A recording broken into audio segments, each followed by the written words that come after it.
Salut à tous, c'est Banque de la chaîne, bienvenue sur cette vidéo qui aujourd'hui va parler d'hypnosophie, de jugement. Ouais, pourquoi le jugement? Parce que là je suis donc en séminaire actuellement d'hypnose panco-hellmanienne et vu qu'on travaille sur des cas réels, des problématiques réelles des apprenants, il est toujours très intéressant de prendre en compte ce qui est en train de se passer et sur les sujets clés sur lesquels on peut tomber.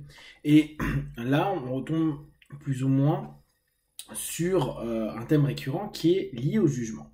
Et ça m'a refait tilt parce que ces dernières semaines, c'est quelque chose que j'observe beaucoup. Alors pas forcément qu'en cabinet, hein. Dans la vie de tous les jours, cette peur du jugement, on en a déjà parlé hein, au travers de petits travaux d'auto-hypnose tout simples, où on peut éventuellement travailler avec des hallucinations pour peut-être descendre cette notion-là. Mais ça me fait quand même revenir sur cette notion qu'est le jugement, et en tout cas comment ça a l'air d'être perçu et à quel point ça nous pourrit la vie. Alors je vous pose la question, vous, comment vous vivez le jugement? Alors j'entends bien que beaucoup me disent, moi j'en ai rien à battre, je m'en fous, les gens peuvent penser ce qu'ils veulent, etc. Ok, les gens, ok. Mais est-ce que les gens proches de toi, les personnes que tu aimes, les personnes qui t'ont vu grandir, ou les personnes à qui tu partages ta vie, ou que tu fais grandir, est-ce que leur jugement, leur opinion va à un moment ou à un autre te poser problème? Alors, on peut me dire, oui, mais pense qu'il y a des jugements positifs. J'entends bien. Et bien sûr qu'il y a des jugements positifs, il y a des opinions positives. Seulement, la plupart du temps, les personnes qui se sentent mal avec le fait de juger ou d'être jugées, beaucoup de personnes qui vont avoir par exemple la valeur « moi je ne juge jamais les gens, je suis super open mind » sont la plupart du temps les personnes qui jugent le plus, qui vont avoir une opinion, se dire que lui ou elle ressemble ou fait ceci, cela, ou que c'est bien ou que c'est pas bien, ou qu'il devrait faire ceci ou qu'il devrait faire cela. Mais souvent avec un truc de, en gros, il est complètement con, il pourrait avoir une autre solution, il pourrait vivre autrement, il pourrait être plus beau, il pourrait être plus belle, il pourrait mieux se saper, il pourrait mieux parler, pourrait. Le jugement est quelque chose qui est particulièrement bloquant dans notre monde, parce que si on observe beaucoup de nos partenaires, on va s'apercevoir à un moment ou à un autre que l'opinion extérieure va souvent les bloquer dans leur démarche de mieux-être. Je veux être bien, ok, je suis congruent avec moi-même.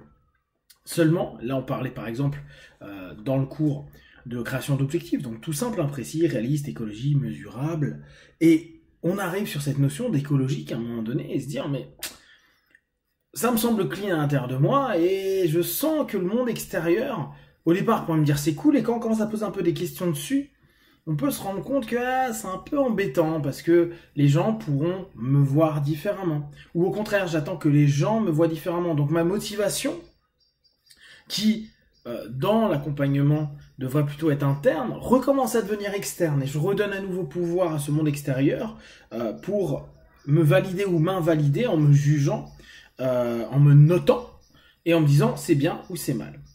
Alors, imaginez encore plus quand on est hypno, et qu'on est donc des professionnels de la suggestion venant en hétéro-hypnose, c'est-à-dire de l'extérieur vers l'intérieur.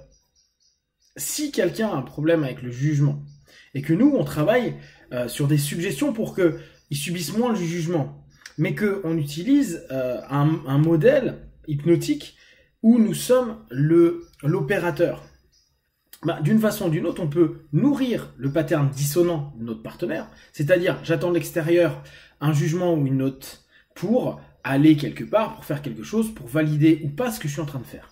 Et là, à ce moment-là, nous devenons l'élément validant, et à nouveau, un élément du processus de son pattern, en fait, qui est dissonant. Et ça peut être intéressant de se dire, oh, je vais peut-être devoir un peu travailler différemment dans ma façon de faire de l'hypnose, et dans mes suggestions, pour éviter justement que mon partenaire puisse se dire que j'ai, dans ma suggestion, cette puissance externe qui va le noter, le juger ou lui dire ce qui est bien ou pas. Ce qui serait en fait l'arborescence qui suit. J'attends le jugement des autres, comme ça va me permettre de prendre des décisions parce qu'ils vont me dire ce qui est bien ou ce qui est pas bien. Et dans ce cas-là, on se retrouve dans cette deuxième partie, nous en tant qu'hypno. Ce qui rend complexe le rapport au jugement, parce que si on devient nous-mêmes élément de ce cet accompagnement vers du bien, mais en jugeant donc qu'il y avait d'autres suggestions qui ne l'étaient pas et d'autres process qui ne l'étaient pas, bah on devient potentiellement un élément jugeant, aidant à ce moment-là, mais jugeant quand même, là on revient à un jugement positif, mais qui ne gère pas, ou en tout cas qui ne va pas permettre d'ouvrir une alternative, une opportunité différente dans cette notion de juger et jugement. Alors, ça permet au fur et à mesure de s'interroger, à se dire, ok, une des problématiques de fond, c'est le jugement. Les gens ont peur d'être jugés, ou ont peur de se juger, ou se jugent trop. Donc, en gros, ils se donnent de mauvaises notes à longueur de temps. Ils estiment qu'ils ne méritent pas de l'attention, de l'amour, de la reconnaissance, qu'ils ne sont pas assez ceci ou qu'ils ne sont pas assez cela. En partant de ce postulat-là, on va devoir chercher avec le partenaire, et là je vous interroge également là-dessus, comment vous gérez cette annotation externe ou cette annotation interne. Vous savez, les personnes qui me disent « Oui, mais avec moi, je suis particulièrement dur. Je m'autorise peu de déviation de ma voix, je suis perfectionniste avec moi, etc. » C'est un jugement de merde, hein. C'est constamment en train de dire c'est pas bien, c'est pas bien, c'est pas bien, c'est pas bien, c'est pas bien. En gros, note des arbitres 0, 0, 0, 1, 2, 2, 0, 0. Ok. Donc comment, dans cette notion-là, du jugement, on peut, petit à petit, se permettre d'être moins jugeant, peu jugeant, ou jugeant positivement. Ça serait bien déjà si on arrive à switcher vers le positif, comme je pouvais dire au début de vidéo avec cette notion-là. Ou tout simplement, est-ce que l'une des alternatives qui serait pas possible, c'est l'accueil? Ah. Vous savez, on est dans un milieu qui est hyper compétitif, donc on est habitué à être noté, jugé. On nous donne des notes à l'école, on nous dit qu'on est plus grand ou plus petit que notre grand frère, petit frère, on est plus beau, moins beau, plus sympa, moins sympa. Bon, ce qui est normal, hein, on est en train de juger. Pensez bien, hein. Hypnose, diminution du facteur de jugement. Intéressant. Est-ce qu'il faudrait tout le temps être en transe pour moins juger, ou en tout cas dire réellement ce que l'on pense d'un point de vue subconscient, sans forcément qu'il y ait le filtre de jugement qui dit c'est bien ou c'est pas bien de le dire. Je ne sais pas.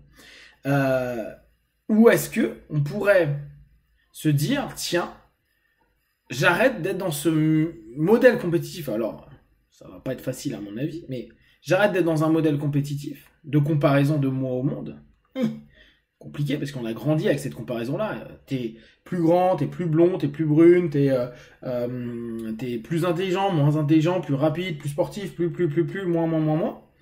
Commencer à se dire, bah voilà, je suis ce que je suis. Donc, entrer dans la notion d'accueil. Je reviendrai sur le TP1, tolérer, permettre, accepter.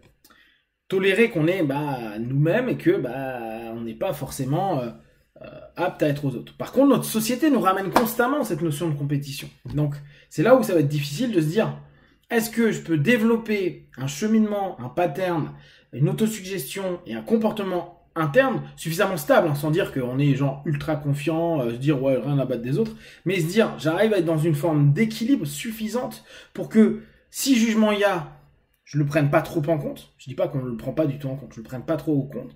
Et surtout que ça me blesse pas, ça m'use pas, ça m'esquinte pas. J'arrête pas ma vie en fonction des autres. Et pour autant, combien le font?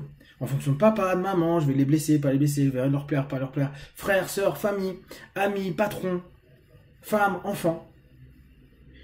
Et simplement commencer à accueillir la possibilité, l'idée de se dire, ok, est-ce que je suis apte ou est-ce que je peux, est-ce que je veux commencer à moins me comparer, moins comparer mon être aux autres et entendre de ce jugement-là qu'une notion caduque à un moment donné, parce que je commence à travailler sur une acceptation que je ne suis pas les autres et tout simplement je suis ce que je suis, avec moins de comparaison, est-ce qu'on ne pourrait pas s'orienter vers cet accueil de nous-mêmes à la place d'être dans l'attente d'une notation extérieure qui parfois va se répercuter à force de répétition sur une notation interne. Si vous avez des questions à l'air, vous partagez sur Facebook, YouTube, je répondrai le plus rapidement possible. Comme d'habitude, de tout ce que je propose, ne prenez que ce qui est bon et juste pour vous. Testez, observez, analysez et concluez. P1, ciao.